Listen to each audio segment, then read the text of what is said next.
कर्ण महाभारत के प्रमुख पात्रों में से एक हैं। सूर्यपुत्र कहलाने वाले इस महान योद्धा के पूर्व जन्म से कवच और कुंडल की कहानी जुड़ी हुई है। सतयुग में नर और नारायण नामक दो ऋषि थे जो कि श्री हरि के अंशावतार थे, जो तपस्या कर रहे थे। दुर्दुम्ब नाम के एक राक्षस को वरदान था कि वह उसका वध नहीं कर सकता जिसने 1000 साल से कम तपस्या की हो। राक्षस को सूर्य देव ने 100 कवच और दिव्य कुंडल का वरदान भी दे रखा था। जो भी उसका एक कवच तोड़ता था उसकी मृत्यु हो जाती थी। दुर्दुम्ब के अत्याचार से परेशान होकर देवता विष्णु जी के पास गए तो उन्होंने सभी को नर और नारायण ऋषियों के पास भेज दिया। नर नारायण ने देवताओं की बात सुनी और सहायता का वचन दिया।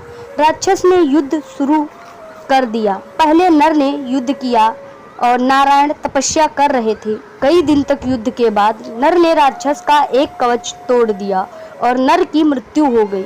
इस पर नारायण उठे और तपस्या के फल से नर को जीवित कर दिया। अब नर ने तपस्या करना शुरू कर दिया और नारायण युद्ध करने लगे। नारायण ने दूसरा कवच तोड़ा तो उनकी भी मृत्यु हो गई, लेकिन उन्हें नर ने जीवित कर दिया। इस तरह लगातार युद्ध चलता रहा। नर नारायण एक दूसरे को जीवित करते रहे और इसी तरह युद्ध करते रहे और एक एक करके कवच तोड़ते रहे, एक एक करके कवच को तोड़ते रहे। राक्षस के 99 कवच टूट गए तो राक्षस भागा और सूर्य देव के पीछे जाकर छिप गया।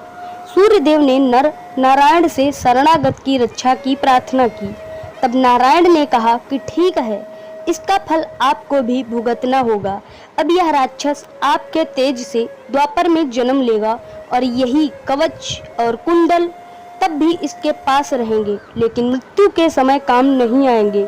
कवच कुंडल के साथ जन्मा कर्ण वही राक्षस था, लेकिन युद्ध से ठीक पहले इंद्र उनसे कवच और कुंडल दान के रूप में मांग लेते हैं। इसलिए कवच तो रह नहीं गया और अर्जुन की रक्षा हो गई।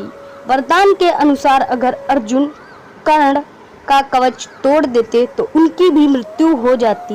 यह कथा महाभारत के आदि पर्व और भागवत महापुराण में कही जाती है, जहाँ पर कृष्ण और अर्जुन के पूर्व जन्म के रहस्यों को बताया गया है। वैसे जानकारी कैसी लगी कमेंट बॉक्स में बताइएगा और ऐसी ही जानकारियों के लिए जुड़ते रहिए हमारे साथ भारत दर्शन पर। धन्यवाद। जय हिंद। राधे राधे। मिलेंगे जल्दी ही नए वीडियो में।